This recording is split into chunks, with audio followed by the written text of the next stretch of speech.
Welcome once again to the Game or Die podcast. I am your host, Ryan Moore. And this week, this episode 23, I'm going to be talking about a few games that I actually finished to completion within the day or so. Last couple of weeks, I've been sick and like a dog, basically. Man, I got some weird strep throat thing or something. I actually wanted to record last week, but when I got home, about 2 hours after I got home, I just started getting a really bad sore throat. And that continued on for a good 5 or 6 days. My throat was just on fire. I wanted to die. And so I wasn't able to record a podcast. And while I was sick, trying to kind of take my mind off of my sore throat and sniffling and coughing and all that crap, I actually started playing some games. One of the games that I started playing was Ori and the Will of the Wisps. It was basically a brand new game, came out on Xbox and PC. And since I have Xbox Game Pass, I basically was able to download it and play it for free, which was really fun. And I love that they're doing day and date release on PC as well, because that's where I primarily play. I'll play on Xbox every once in a while, if I have to. But for the most point, basically, I play on PC most, unless it's a console exclusive. So I loaded up Ori and the Will of the Wisps, and I remember playing the original Ori for a good maybe 15-20 minutes. I could not get into it. So I thought, hey, maybe the sequel kind of do some different stuff and I'll get into that. So I started playing it and I realized, oh shoot, this kind of picks up right where the first one left off. And I got about maybe, again, 15-20 minutes into the first section of that game, of the sequel, and I put it down because what I wanted to do was I wanted to actually play the first one. So that's exactly what I did. I re-downloaded Ori and the Blind Forest. It came out in 2015, and I didn't even get around to it till 2017, basically. So in 2017, I was brand newly married, and my wife was like watching this video of this game on Giant Bomb or something. We were just kind of hanging out watching. She's like, "Oh, that game looks really fun," and I was like, "Yeah, it kind of does. I want to play it." And so I remember buying it and getting only like I said, 15-20 minutes in, and just putting it down and never playing it again. Maybe I wasn't in the right headspace for it. This was also at a time before last year when I got really into Castlevania, and I went through that entire series up until Castlevania Symphony of the Night. And I played Symphony of the Night, and that's kind of where these backtracking, huge map backtracking type of gameplay is, the quote-unquote Metroidvania. This is the only time I'm going to say it. But that's basically the genre as it's known now, which I think is one of the most stupid labels for a genre ever, because that's not a genre. That's just two games mashed together, Metroid and Castlevania. Basically, what these types of games are is you uncover one full map throughout playing, and as you go from screen to screen to screen, you will uncover more and more and more of the map.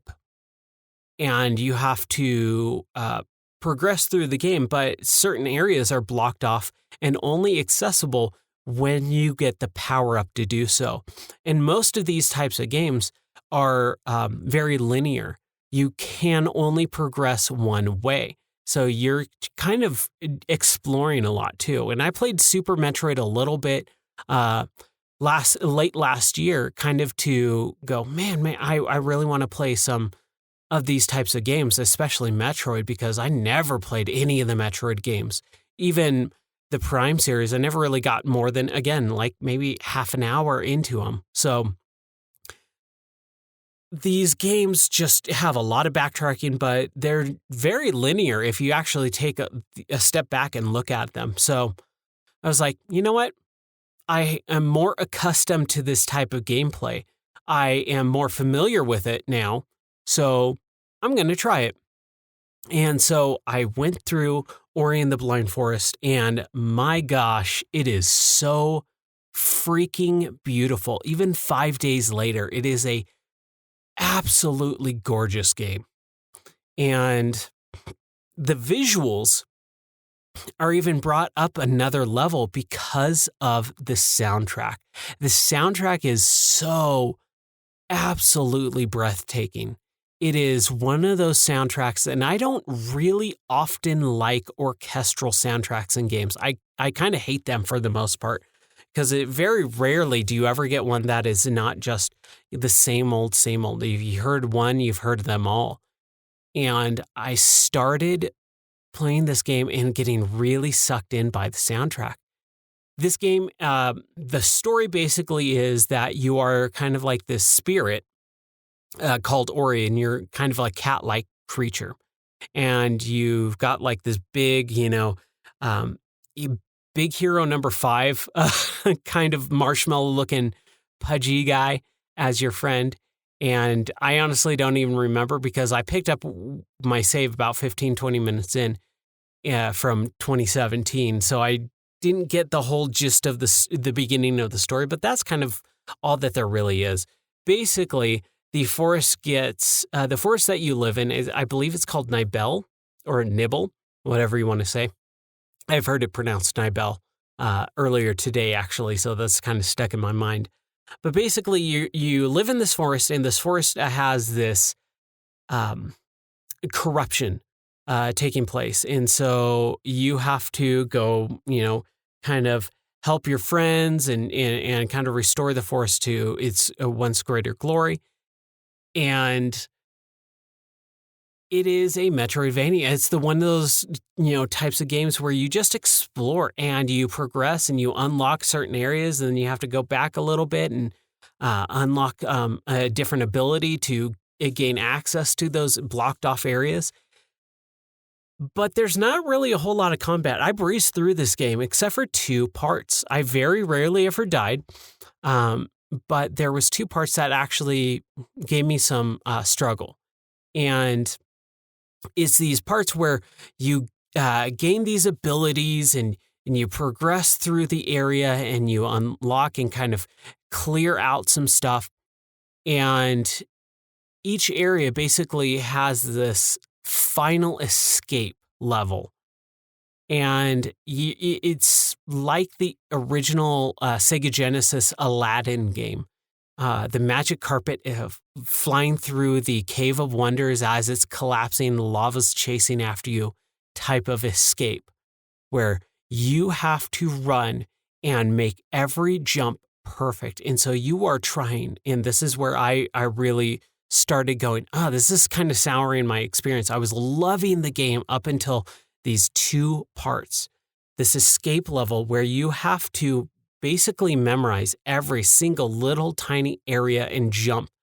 And I probably retried that level maybe about 15, 20 times. Maybe even more. I honestly didn't keep track because I was just trying to get through it. And I didn't really think at the beginning that I would have any trouble because I wasn't really having any trouble up until then. Throughout most of the game, I was kind of breezing through it. It's not that hard of a game. And so anyone who's kind of gated by a lot of difficulty in games, don't think that this game is difficult because it's really not, except for these 2 parts. And so you're basically memorizing every little jump, every little area that you have to freeze time and all this type of stuff. And you basically have to make a perfect run. And I hate that in games. Games should be based off progression through should be based off of skill and not memorization. I hate that. That's why I hate the Dark Souls series. All of those games, Dark Souls 1, 2, 3, Bloodborne, Neo 2, Sekiro, all those games are basically just trial and error. And I hate that in games. It takes no skill whatsoever as long as you memorize everything. So there's this part in this game that is exactly like that, where you just have to memorize everything. And it's supposed, and I hate this when they do this in games too, where there's these big set piece moments, these cinematic blockbuster type of moments in these games where the music's swelling up, it's coming to a head, coming to a crescendo, and you're invested in this game and you die. And you've got to restart the whole thing. And right then and there, it kills all momentum for me. It kills every single moment of investment that I have in that game, in that character, in that story. Everything about it. When you play games, you kind of get immersed. And when you have to just retry over and over and over and over and over again, it breaks that immersion. I was so immersed in this game up until this point. And as soon as I started having to retry 5, 10 times, I immediately just started getting really angry and upset, going, why did they ruin this part? Like, I was so happy. I actually had a smile on my face the entire time I was playing until I got to this part. And then I tried over and over and over again. It's just this exercise in tedium and memorization that I just hate in games. I'm sure there are good examples of it, but every time that I play a game and I have to retry and just memorize every little thing, I accidentally hit jump quarter of a second too late. And I missed the timing window on this platform that is supposed to fall briefly, or things are coming at me from off screen and I have to memorize, I dodge left on this part, dodge right on that part, go straight through this area. And it just sucks, man. So I really did love the game. But like I said, there's 2 parts. And both of them are those escape level type of parts. First one was that one level where you're escaping through like this underground forest area. And then the other was the final boss. Final boss gave me a little bit of difficulty. I was so excited, so happy. My wife was walking in the room after work and she said, hey, what, you're still playing Ori? And I went, yeah, I'm on the final boss. And he goes, okay. And she started asking me some stuff. And I was already about 5, 6 lives in, lost, retrying 5 or 6 times. And I'm getting frustrated again at this point because I'm going, I know I'm on the final boss. I know I haven't really had any other trouble with the entire game, but I just want to beat this freaking game. Give me 5 minutes, then we're going to go make dinner and, have a good night, watch a movie or 2. And it just killed all my enjoyment of that game when the final boss is, bosses should be challenged. And I'm sitting there saying I want to cakewalk throughout this in game, but I want a steady difficulty curve, not peaks and valleys. The entire game is a valley of difficulty. It is no problem to get through that game, except for these escape levels and the final boss thing. And I was just like, man, why would they do that? So I beat it and I still enjoyed the game immensely. Maybe because of everything, I just wanted to sit down and play this bright, colorful, beautiful art style like game. And when I say art style, I mean it. This game is basically a interactive painting, if you will. This game will, do stuff that no other game looks like this game. It's incredible. So I sat down, I played through this game. I had a blast playing it, except for those 2 parts. Those are major gripes of that game. But everything else, the characters are pretty cool. The art style is fantastic. Like I said, the soundtrack just envelops you. There are genuine moments in that game where I got a little choked up by what was going on. And that doesn't happen very often in games for me. Movies, it really depends on the movie. But I can get choked up in movies and I can get choked up in games. Warranting that these games do it right, which games usually don't. But when a game does, it is magical. It is a fantastic, magical experience when you get to see and play these games that basically look like an interactive Don Bluth cartoon.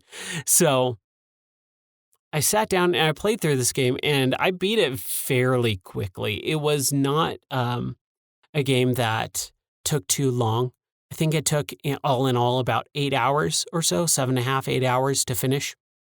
And I finished it in basically a day. I think I started way late at night on like Thursday or Wednesday night, played all day Thursday and finished it Thursday night. And then Friday came around and I was like, all right, I want to play Ori 2 again. Because remember, like I said, I played the second one first. Right now, anyways, in this last week. Because I did play the first one in 2017, but I didn't finish it. I only got a few minutes into it. And I came back last week or this week and played a little bit of Ori 2 and went, you know what? I want to go back and see who these characters are and stuff. So went back, finished Ori 1, got back to Ori 2, and Ori Will-O-the-Wisp just came out. It was a brand new game. And I already finished it within about a day and a half. Again, an incredible game. Just everything this game, or the last game did, this does better. With the first game, you don't have a whole lot of combat skills. They're projectile based. So you have this little spirit that follows you around in the first game. It kind of orbits you as like a fairy in like Zelda. And so this little fairy basically shoots projectiles out and they kind of home in on all the enemies. And that's pretty much your main attack. That's pretty much it throughout the entire first game. And so when you get the second game, you get basically like this energy sword. And this brings a good fair amount of combat to the game. It's still similar, but it is technically different, especially enough for you to go, oh, I got to start thinking of strategies on how I take these guys out. I don't just have to, sit far away. You do get power-ups in this game later on that will allow you to kind of stand back a little bit and kind of aim projectiles. But for the most part, like I'd say about 85% of the game is all combat is melee focused with this energy sword. And there's a lot more puzzles in this game too, which is really nice. And then there's boss fights as well. The first game doesn't have boss fights except for the very end. This game has several boss fights, and again, I didn't find them difficult at all. While I was playing through this game, or the night before I started really playing through this game, I saw a bunch of online posts about people like just being really pissed off with Ori 2 and how the difficulty was so hard and people were really struggling. It was really weird because just like Ori 1, I breezed through this game for the most part. There was several sections where I got sidetracked a little bit. I got a little bit stuck here or there. And I think that was more due to the levels and the design of these levels being so big and so many different little puzzle elements. And this is the one thing that this is one of the reasons why I've kind of hated a lot of Metroidvania type games, is because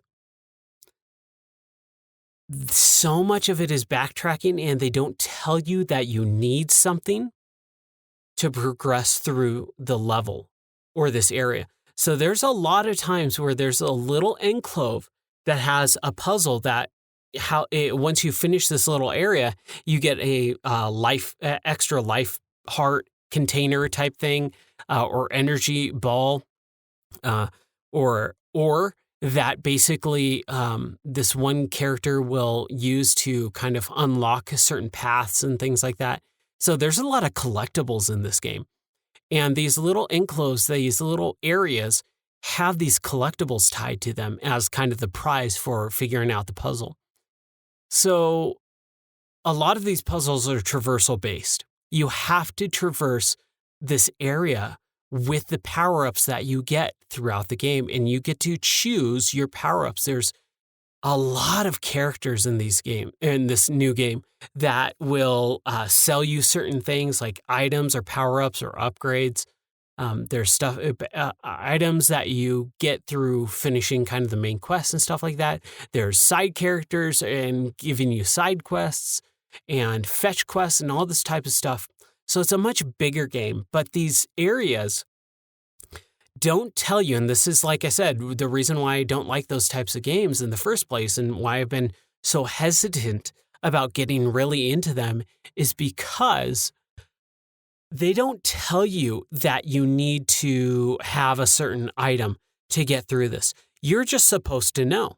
Or so there was multiple times where I'd come across an area where I didn't have the power up to get through it.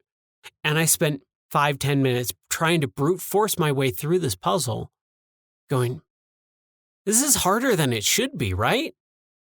It was really weird for me to basically go through this and just fail over and over again. And again, that's where I kind of started not liking parts of the game. And I went, man, this sucks. Why am I having so much trouble with this little thing? I could do it. I'm right here. And again, I don't like backtracking in games a lot. That's one of the reasons why I never finished Prince of Persia Warrior Within, the second one. I got about 75% of the way through that game, but you get through half of the game, and then literally the other half of the game is reversing back through the entire first half of the game. So you only see a little bit of the areas. And so I hate backtracking in games. I always have, and I always probably will. But that's what these types of genres are made of, is a lot of backtracking. So I didn't want to backtrack.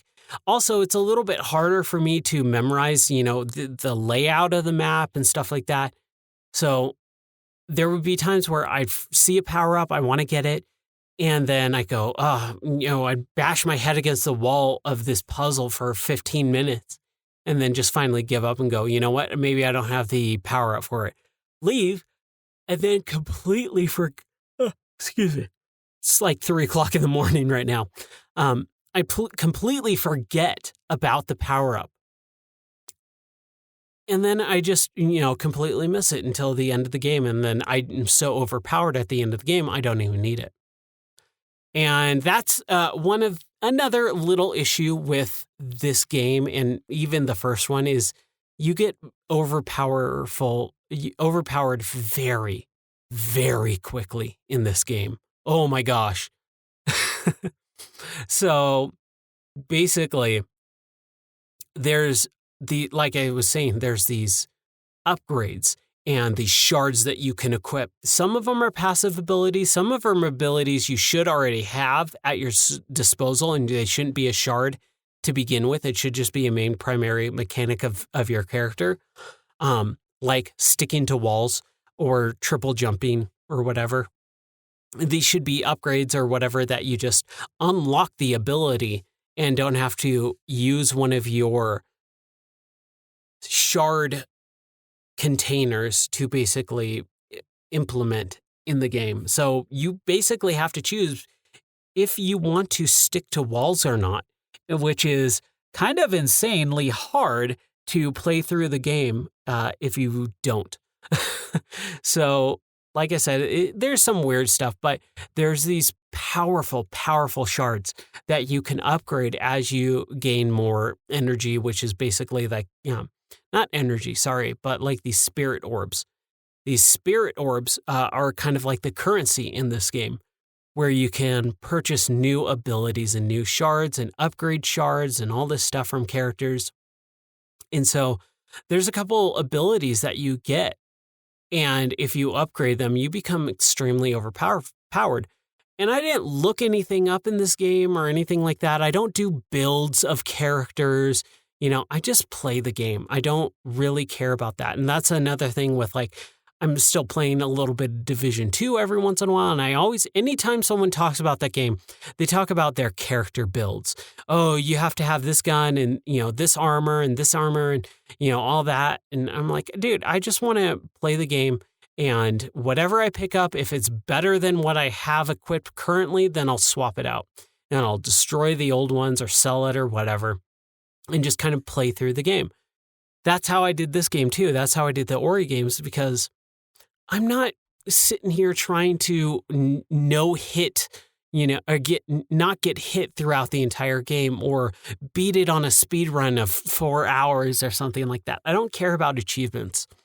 They're cool when they unlock, and if there's some ones that are fairly easy to do that I've already kind of progressed through the game and I go off the beaten path just a little bit to unlock it, sure, maybe I'll do it. But for the most part, I'll never completionist type stuff ever. That is such a waste of someone's time. For the people who like it and want to do it, great. But, there's way too many games in the world to play. And I like playing everything as much as possible. So there's these shards that basically just do so much damage over time, even if you're in the vicinity of a character, or if they hit you, they'll get damaged and stuff like that. And it is crazy how overpowered you get through that game. And I'd say about 70% of the way through the game, I was so overpowered that I basically breezed through the rest of the entire game. Even the final boss fight, just piece of cake. And all the boss fights, I think I died once on one boss. Everything else I finished first time without dying. They're just easy. They're not hard. There are still some escape areas or escape level type stuff, but they are much easier and much shorter for the most part. So yeah, there was a few times where I died multiple times on them, but nothing like the first game. And that was just a sigh of relief for me, because I was like, man, I do not want to do that again. But I beat it. I think that game took me about 13, 14 hours to complete, somewhere around there. I don't have my notes with me. I left my phone in the other room. So I'm just sitting here talking at 3 o'clock in the morning, or 3:45. So that was me playing through Ori 1 and 2. Man, if you like Metroidvania games, if you like, beautiful artistic styled games with a very heart-wrenching type story to them, if you like action platformers, these games are fantastic. And especially the fact that the first Ori game came out in 2015, so it's about 5 years old at this point. And the new game just came out, and that is on Game Pass. So for basically $10-15, you can get this brand new game and play it whenever you want. And it is just absolutely fantastic. I'm so happy I kind of sat my butt down and played through these games. My friend Sean, he loves these games. He loved the first one. He would always tell me about it, and he'd always say, oh, you need to play Ori. You need to play Ori. And I go, I don't know. I tried, and it just wasn't my thing or whatever. But for whatever reason, this week, being sick, and being at home, hanging out, having the week off, it was what I needed. And I devoured these games, and they're fantastic. And I would encourage anyone who really likes this type or style of game to take the time to kind of learn the mechanics, spend about, I'd say, an hour with the game. And if you don't like it, hey, you don't like it. And that's fine. Like I said, I didn't like it. I wasn't in the mood for that type of game when I started playing it back in 2017. But it is a fantastic game, and everyone should at least try it for the most part. They're just, I can't really say enough good things about them. They're difficult to an extent. They do take some skill to complete and finish, but they are not wastes of time at all. They're fantastic games. So that's Ori and the Blind Forest. I'm going to take a little bit of break, and when I come back, I'm going to talk about the other game that I was playing, the game that I've been playing for the last couple days, on and off, which is Black Mesa, the fan remake or reimagining of Half-Life 1.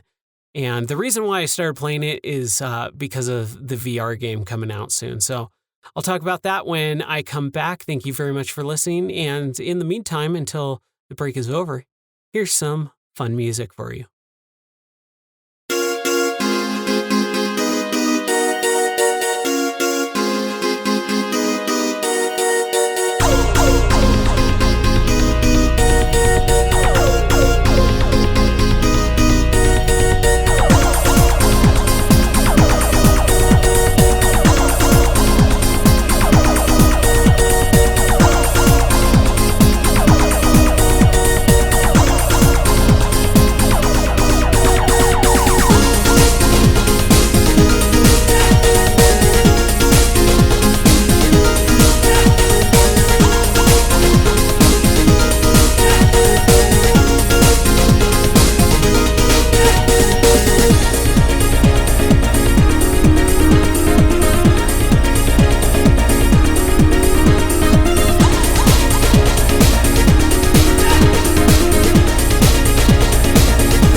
All right, welcome back to the Game or Die podcast. Now I'm going to talk about Black Mesa. So this is kind of a fan reimagining remake of the original Half-Life game that came out in 1998. And I remember when that game came out because my friend Andrew loved it. He was playing that game so much, and I remember always going over to his house after school and him just like sitting there playing it over and over again, showing me all this stuff. There's a few parts that I remember from him playing, and there was definitely like this, you're crawling through some vents and stuff like that, and you encounter like this big worm-like kind of kraken-type creature with tentacles that are trying to kill you. And I remember there was an area where there's these guards that are coming out, or these military guys that are coming out from a helicopter. So I remember a little bits and pieces of this game, and especially the intro. The intro is iconic, first of all, and it is very long to get going. You basically take this tram ride to work in the morning, and it's like a good 5 minutes of just going through this whole thing. And You finally meet up, you get to work, everyone greets you, you put on the hazmat suit, you go to work, you get into the chamber area where you're supposed to be working. The scientists start this experiment, something goes wrong, alien creatures happen, you black out a couple of times, and then you have to fight through this zombie-like infested horde of old guards and scientists. So that's kind of all I remember of Half-Life. I never played through the whole thing. I played through Half-Life 2 when that came out. I played through Half-Life 2 Episode 1 and Episode 2. I remember the cliffhanger from over a decade and a half ago at this point. We all been waiting for Half-Life 3 for 15 years, and that's not going to happen. Valve is pretty much adamant on never getting to Half-Life 3. They don't want to, or else they would have by now. And so they actually are making a VR game, and it comes out tomorrow on the 23rd of March. And so if you have a Valve Index or an HTC Vive or Vive Pro, if you bought the Index, you get the game for free. And I bought that Index back in, August when it came out or something like that. If you don't know what the Index is, it's a VR headset. I've had a lot of VR headsets over the last several years since they've been out. Back in 2014, I started my VR collection with getting the Oculus Rift DK2, the dev kit, before the CV1 or the customer version 1, consumer version 1 came out in 2016. But I started playing VR in 2014. I developed a couple things in VR, and I think VR is absolutely amazing. If you have, you've heard me talk about it on the podcast with Subnautica and No Man's Sky and other things like that. VR is incredible. It immerses you in the world. So I'm very excited to play through Half-Life Alyx, which is the new game that comes out tomorrow, in VR. And I got it for free because I own the Index. And like I said, I've owned pretty much all major headsets. I've owned the Oculus DK2, the Oculus Rift CV1, the original HTC Vive, the HTC Vive Pro, and now the Index. So I have 5 VR headsets in my house. One is really the only one that gets used, which is the Index. I do have the Rift. The original Rift, for whatever reason, hurts when I put it on. I really liked the strap setup of the DK2, and when I got the Rift CV1, the consumer version in 2016, I put that thing on and went, oh, this sucks. Like, this really sucks. And then when the Vive came out, like a month or two after, I was impressed with how much better that headset felt. I liked the look of the Rift, but I don't care about the looks that much. I'd rather have it something that is comfortable. So I put that on, and I kind of just relegated the Rift to development because back in 2016, I proposed to my wife, and what I did is I created a little game in VR. And I proposed basically using a VR game, and so that was really fun. That was a nightmare to set up, though. Holy crap! I am not a programmer, and I talk about this at work a lot too, because my main job is to teach and train and certify people how to solder. And a lot of the students that I teach, very bright individuals, very extremely smart people who can do amazing jobs with soldering. But and I tell people this, if you work with engineers, which a lot of them do, because I come from, military space, all this type of stuff where I go into these companies and I teach this stuff to people. Most of the people that I teach are not from an engineering background. And I always tell people, engineers, they have a different way of thinking. Their brains are wired differently. Same thing with programmers. Programmers, engineers kind of go hand in hand. And so when I talk to my students about engineering, it kind of brought back when I was trying to learn how to code and develop this little VR game that I could propose to my girlfriend with. Oh my gosh, it was so difficult because I wanted to do very small, simple things like pick up an item and have a voiceover. And it took forever to learn because anytime I went onto the forums, and I used Unity to do this with the DK2 SDK, which is the software development kit for Unity at the time. And it had very rudimentary implementation of VR. And so I had to create certain things like picking up an object.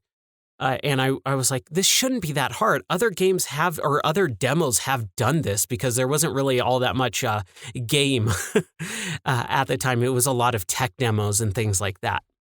So I had to create all this stuff, from scratch. And I was creating these scripts in C# and C++, all these coding languages. And I was asking people on the forums, and all of these people are coders and programmers and engineers. And when you talk to them and you ask them for a simple piece of information, it takes them, 15 minutes of typing out to get the point across, and they don't even answer your question that you asked in the first place. They just go on this, rhetoric about, how coding works and stuff. I'm like, that's not what I'm asking. I'm asking you, what is the stupid code that I put in the script to make an object collide? Like something simple like that. And they're like, oh, use Boolean. I'm like, what does that mean? Is that a term? Is that a word or a coding phrase? Like, what does that even mean? And so it was a nightmare to code this stuff. But I think VR is incredible. Like I said, I proposed to my wife using VR. So I think that was really interesting and fun. And since I have Half-Life Alyx coming to me for free because I already bought the index back in August, I'm super excited for it. But I very, very, very, very, very, very have a tiny bit of amount of knowledge of Half-Life. I don't remember a whole lot of it. I played Half-Life 2 when it came out. I went through that. I remember we don't speak of Ravenholm. We don't go there. That's pretty much all I remember of Half-Life 2. The G-Man, Ravenholm, and the very, very end where you get the gravity gun. And that's pretty much it. I vaguely remember episode 1 and 2, where you had the cliffhanger ending, but that's about it. So, like I said, I only played like the very intro of Half-Life 1 when it came out, and my PC at the time just did not have the power to do it. I could play Roller Coaster Tycoon 1 and 2 all day on that thing, which I did. But I never really got into Half-Life. My computer just could not play it. I remember getting to the part at the very beginning, the intro, where you get into the science experiment and it blows up. And oh my gosh, I got, 1 frame per second, 1 frame per 5 seconds sometimes on that thing. My computer just couldn't handle it at the time. Skip, 20 plus years later, and my computer is way more powerful than most people's. So I'm super stoked and excited for this. And back in 2015, I believe, very beginning of 2015, Black Mesa was announced and released in early access. And if you don't know what Black Mesa is, it's, like I said earlier, it's the fan remake of Half-Life 1. So I loaded up Black Mesa, and I played through maybe about 5 minutes of it back when it was in early access.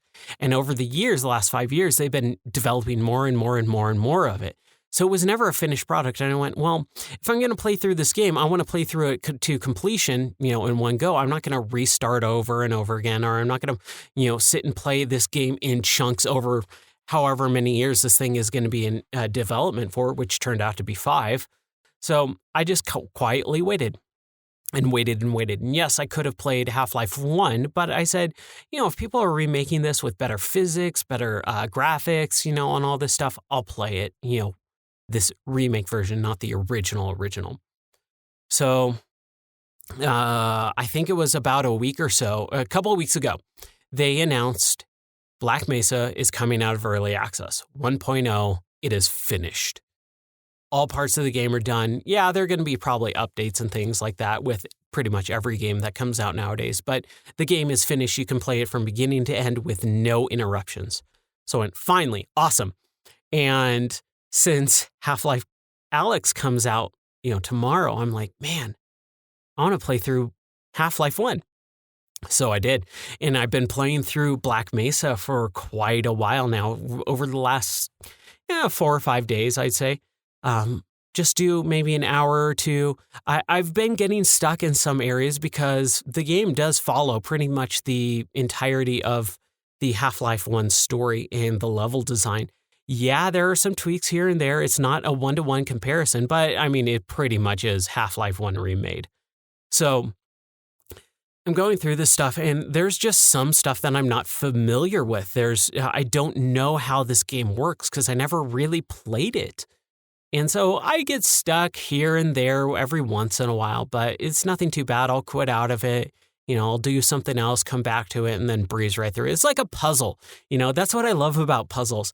Sometimes you just have to take a step back. You have to, remove yourself from the issue for a little bit, clear your mind and come back to it. And then you go, oh, this made perfect sense. I don't know. I was struggling with this earlier. So I've been playing through it and I'm having a really fun time. The controls, because it is an old PC game, it doesn't use all the stuff. And I don't use keyboard and mouse controls. I hate keyboard and mouse controls. It's not comfortable. I like to sit on a couch very far away with my projector screen. So I'm not sitting up very close to a monitor normally. I do have a desk, which I can do that, but I prefer not to. And I like to play games with a controller. So luckily, Steam has evolved over the last several years where they've implemented, keyboard remapping basically to a controller. And when I loaded this game up, it basically mapped, it auto-configurated everything to the controller, which was really nice. The right stick emulates the mouse, so you can move around and stuff like that. But it is a strictly PC game, so there's no auto aiming, there's no aim assist or anything like that. And emulating a mouse on a joystick or an analog stick is a little difficult. It's not super accurate. It's kind of hard to control. So I have been, playing through it, but I'm not finding it too hard. And what I like about this game is that I'm playing it like it's designed. I'm not playing it like a modern game. I'm playing it like an old school late 90s PC game. And so you have quick save and quick load, and I'm not really using quick load at all. Except for the few times where I go, I want to try and get down here. I get stuck somewhere, or I die, and then I load back into the area right before I jumped. But for the most part, I'm just playing through it like normal. And I'm not really conscious about my health or anything or my ammo. Normally in first-person games, when you get the bigger guns and better ammo and stuff like that, I usually try to conserve them as much as possible. But most of the time when I find that I do that in games, I don't have as much fun with the game because the game is wanting me to use that ammo. But I go, oh, this ammo's a little bit sparse, so I want to store it up for when I need it. And sometimes that does happen where there's a big boss, I've stockpiled all my grenades and all my mines and all my shotgun shells and stuff like that for those big bosses. But you don't really have that so far there are a few big type creatures and areas where you got to use some stuff liberally. But for the most part, I'm just having fun playing through the game and not really worrying about ammo. If I have the shotgun, I'm using the shotgun until I start getting low enough to where I know I need to conserve my ammo. And then I'll switch out for the submachine gun. I still use the crowbar a lot on zombie head crab enemies because, they're just easy to take down and I don't really want to waste my ammo on these little pawns of enemies. But I'm digging the game, man. It is it is really, really fun. And it's nice to be able to finally understand everything about Half-Life when people talk about it, you know. Half-Life is this institution of gaming, basically. It is something that everyone knows about. You know, if they are talking about gaming, they're talking about Half-Life, and Half-Life is like this touchstone for gaming. And I know of it. Like I said, I played through all of Half-Life 2 and Episode 1 and Episode 2. So I've played the majority of Half-Life games. I just didn't play the first one. And so this Black Mesa remake is a fantastic way of going through with better graphics and, you know, but it's still the main story all put together. And I'm really, really having fun with it.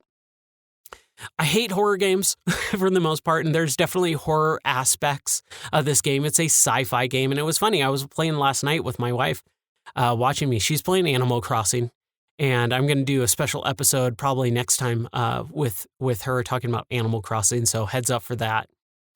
And I'm really just going through this game, playing through it, and I'm getting to those parts that are a little bit scary, and she goes, "What are you playing again?" And I'm like, it's Black Mesa. It's the fan remake of Half-Life. And she goes, "Right.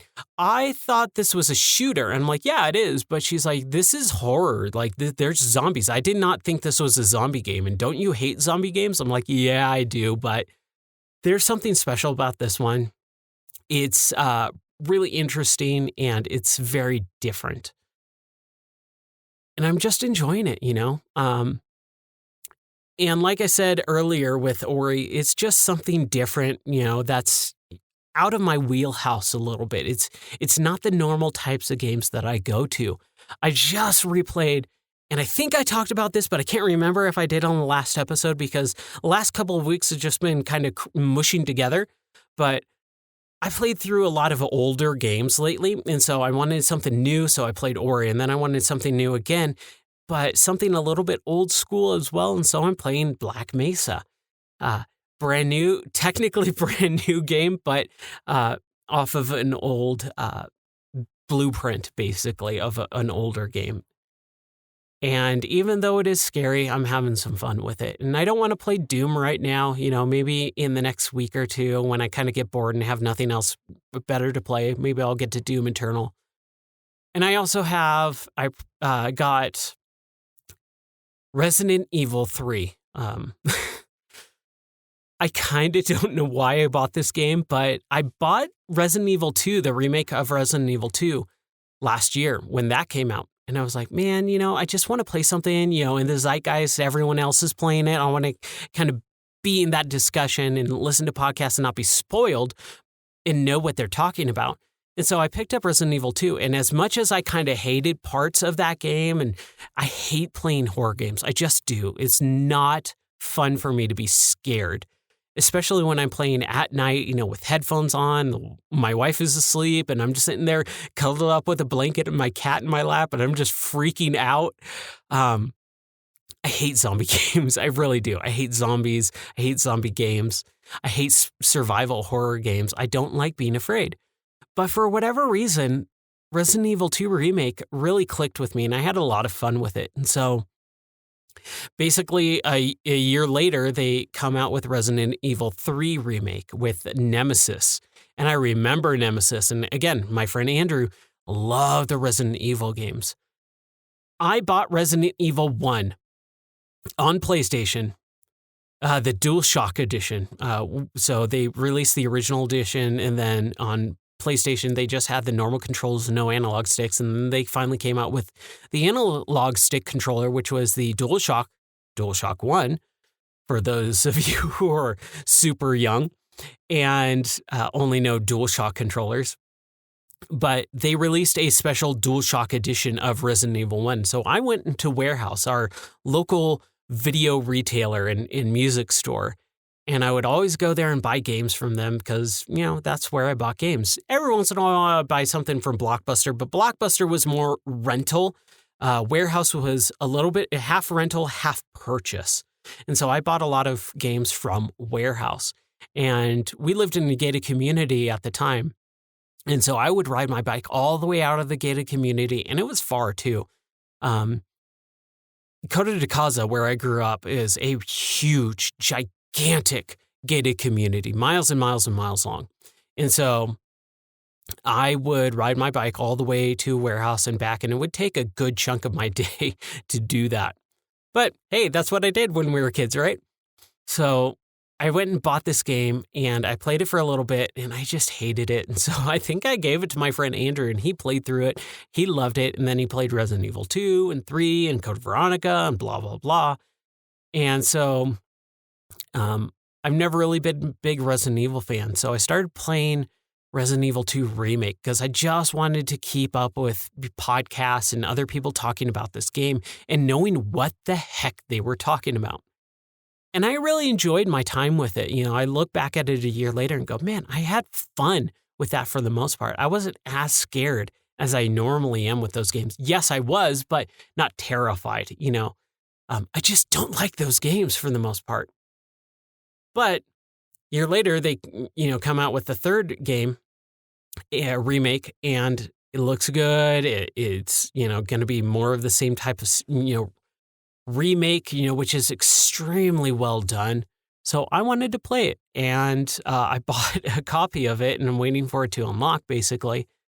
And I'm excited to play through it. I downloaded the demo, which I I don't think I should have done, because I hate demos for the most part, and then I had some trouble with getting it running properly because my projector that I play with it technically is a 4K projector, but it's native 1080p, and it does HDR.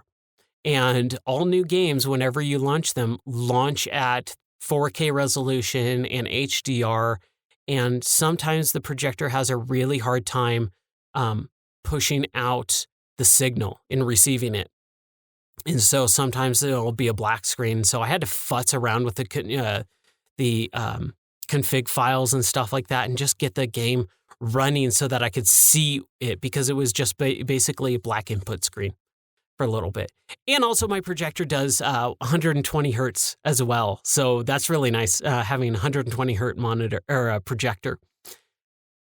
So after futzing around with it, I started playing it, but I was just like, dude, I'm not feeling this right now. I don't, it's the middle of the day and I just kind of don't want to play this demo. And so I kind of stopped maybe after 10 minutes or so. And, I'll get to it eventually. I'll get to the real game eventually when it comes out in the next couple of weeks. But I've just been having fun playing a lot of games, Last week, I played through pretty much all of the Road Rash games while I was sick. And yeah, I did that a couple years ago with Road Rash 1, 2, and 3 on the Genesis.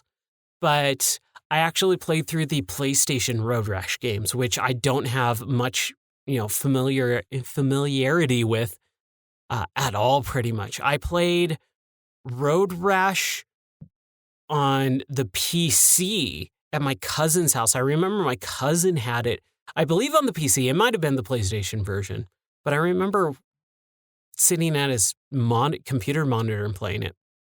But I didn't know this.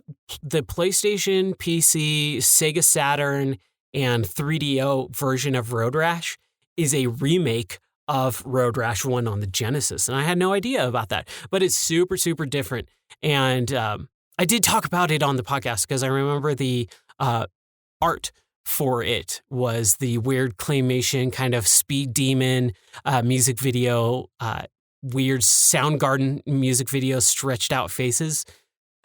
So I did talk about that, but I played through that game, and I played through Road Rash 3D, and I played through Road Rash Jailbreak, and I played a little bit of Road Rash 64 as well. So, like I said, I was sick, so I was just kind of sitting at home and not doing anything, and I wanted to die, and so I was just playing video games to take my mind off of being sick. So I played through all of those games, and Road Rash 3D is rough. That is a bad game. You are, the turning, the physics of the way your character and bike control are just awful, and you're skidding around anytime you turn, and you have to feather the gas and you have to use the brake a lot. And The melee combat, which is a staple of Road Rash games, sucks. Like, you kind of have to wind up. If you tap the button, you'll just punch. And if you hold down the button, you'll swing your weapon, whatever you have, 2x4, chain, lead pipe, whatever. And holding down the button takes so long, and you fly by people, and they fly past you.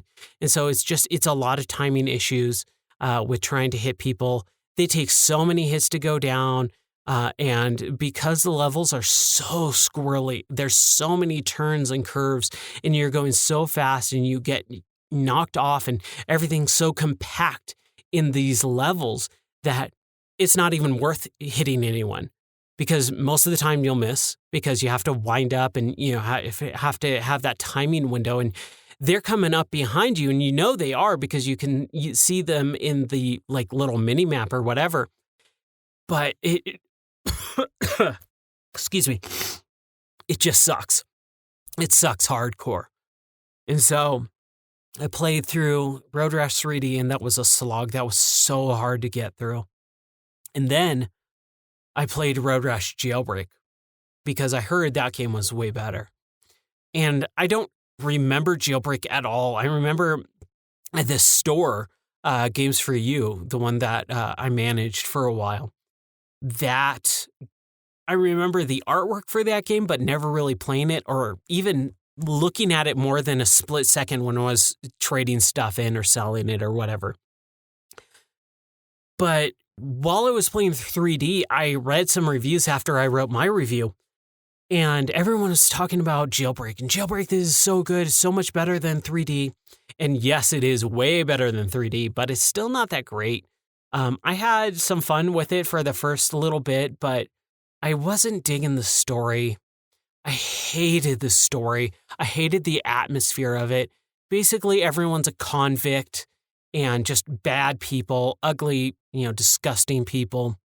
And the cutscenes for it, where the FMV stuff in the PlayStation version and 3D were a lot of weird, 90s quick cuts and stuff like that. You have this story mode, this career mode, where basically you're following these two people like Punk and Spaz or something like that. And one's a big burly biker guy, and the other is a biker guy, but he's a little person. And he's wearing these deer antlers on his helmet. And it's just, it's goofy in a way that's not endearing or fun. It's just bad. And you're just like, oh, this sucks. This isn't funny. This isn't interesting. It just sucks. So I really hated the story. And there are some interesting parts to that game. And I did have a lot more fun with it. But I kind of slogged through that game as well. I beat it in a day, basically. I just sat down and just went through it because I wanted to get through it and get it done and over with. And then once I finished that, I picked up Road Rash 64 and I played through that game. And as terrible as the physics are, or as the graphics are, because it's a 64 game, and so it's a lot of muddy, dirty colors. Nothing's very vibrant. The fog is absolutely terrible. Everything is just, very simple polygons. It's the best out of all those games that I played from the quote-unquote modern generation of Road Rash. And I believe that's the last Road Rash game that they made, was Road Rash 64. And unfortunately, it's the worst looking but best playing one. The controls are really fun. The bikes are really fun. When you crash, your bikes go flying in a way that's way more realistic and fun. Because when you crash in the originals, or in the, Road Rash PlayStation and 3D, you go into this weird slow-mo mode and the camera whips around to the front and you're flying out the camera. And it's just a super, super slow motion thing.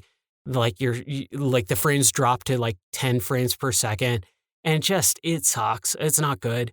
But when you crash in 64, it is way better. It's in real time and, it's really fun. And when you finish a race, the camera starts panning around you and you see other people finishing the race too, and they'll slam into each other and fall and crash. And it's just, it has more heart, I would say, a lot more just interesting stuff going on around the outsides of the game. And like I said, it just controls way better. Not perfect, especially for a 64 game, but it's still a really enjoyable game to play. So that's what I've been playing. A little bit last night I played some, what was it? Planet Coaster, because I want to get back into those games. I love those games. It's one of my favorites. Roller Coaster Tycoon games are just a blast for me. And especially, just kind of wanting something a little bit different, a little bit of palate cleanser. I'll play that. And speaking of palate cleansers, before I finish this up, I played a Short Hike. It's a game that came out last year, I believe, January. And I never played it because, it was like $20. And then I think, so the reason why I played this is because I had nothing really to play. I finished Ori, and my wife and I were sitting down, and we watched, what did we watch? Oh, we watched Demolition Man. She's never seen it, and I was like, oh, I'm down for watching Demolition Man. So we watched Demolition Man. She loved it. I loved it again. And just kind of sitting there, and she's playing, she's waiting for Animal Crossing to unlock. And so she finally is waiting until like 9 o'clock, and I sit down.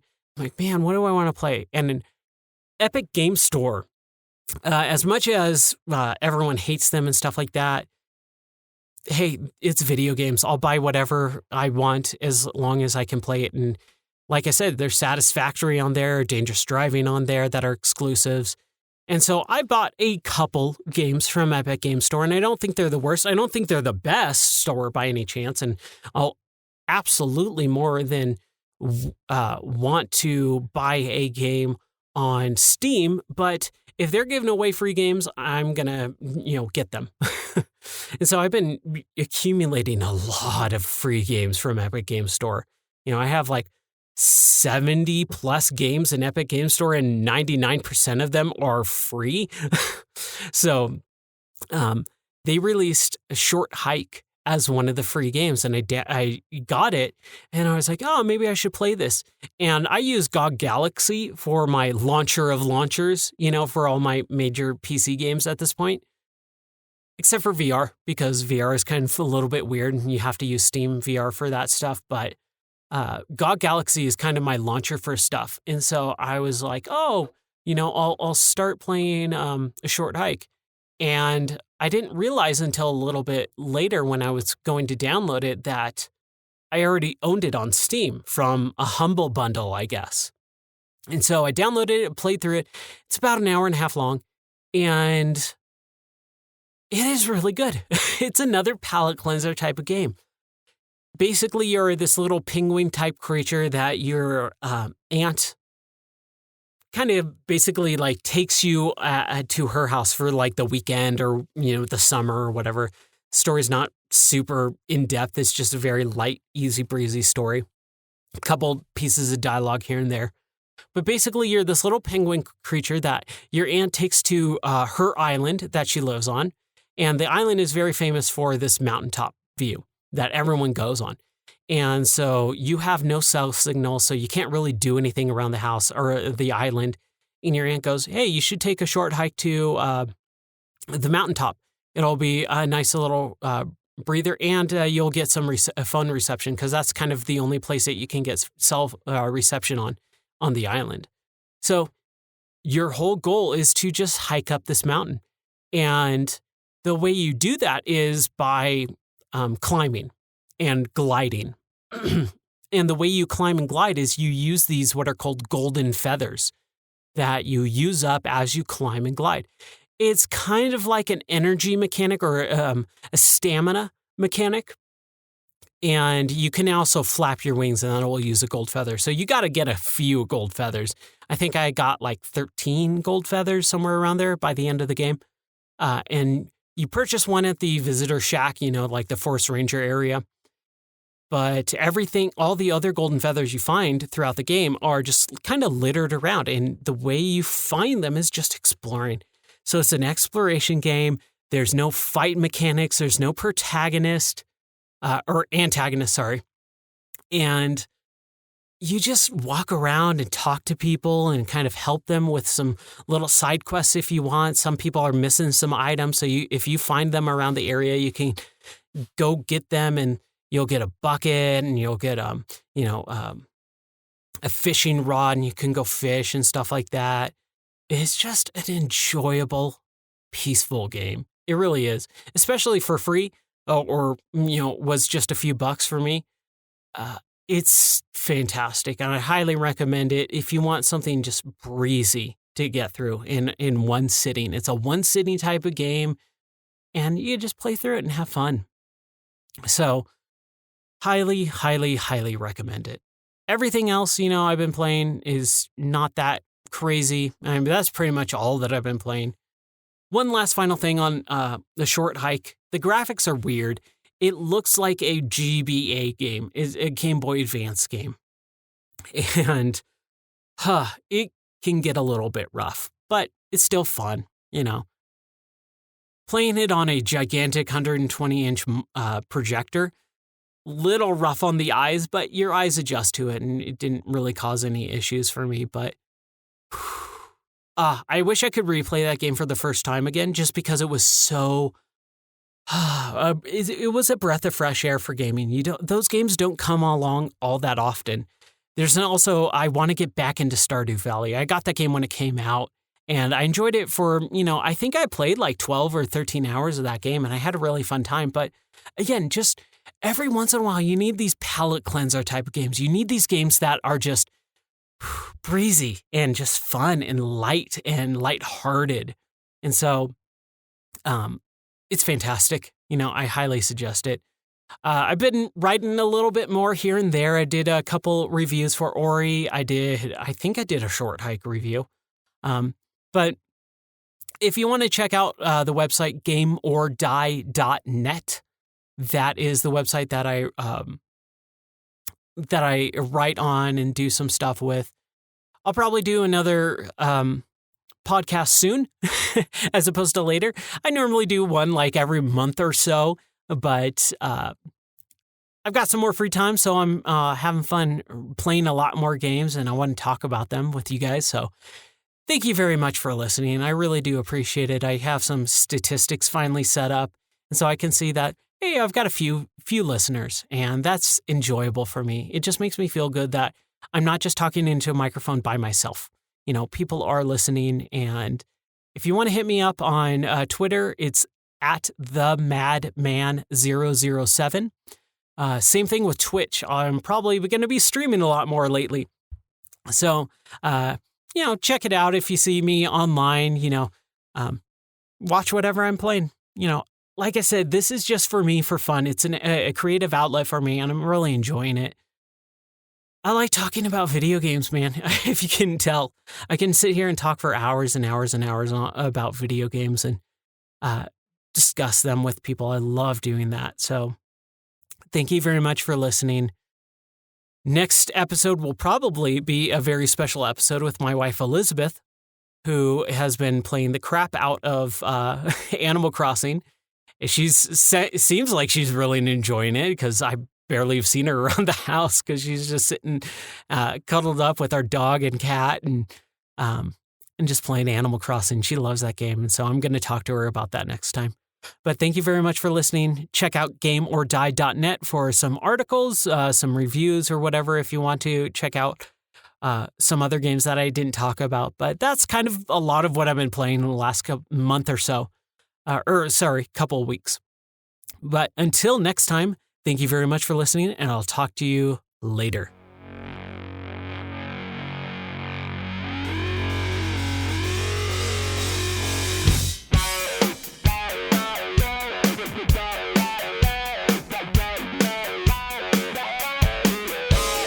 Living with a lonely guy, like we're both too afraid to run. Unlike us, he speaks the truth. Both are waiting to be used.